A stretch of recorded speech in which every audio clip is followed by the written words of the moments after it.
आंध्र प्रदेशचे उपमुख्यमंत्री पवन कल्याण यांनी तेलंगणातील राजकीय परिस्थितीवर भाष्य करत महत्त्वाचे संकेत दिले आहेत.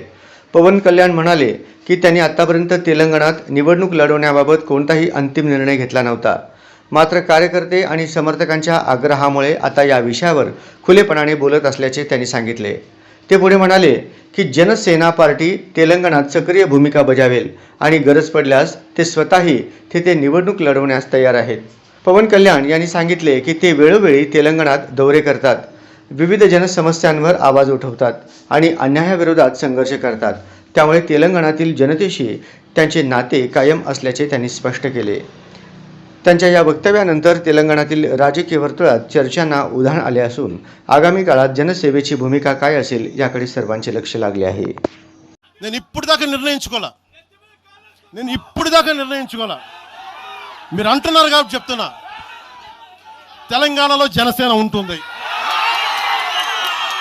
నేను పోటీ చేస్తా. నేను ఇప్పటిదాకా ఎప్పుడు అవసరమైతే తెలంగాణలో తిరుగుతాం, నేనే తిరుగుతా, మేమే తిరుగుతాం. ప్రతి సమస్య మీద మాట్లాడతాం, ప్రతి అన్యాయాన్ని ఎదుర్కొంటాం. ఏం మాట్లాడతారు మీరు? ఇది తెలంగాణ భారతదేశంలో అంతర్భాగం, మర్చిపోకండి.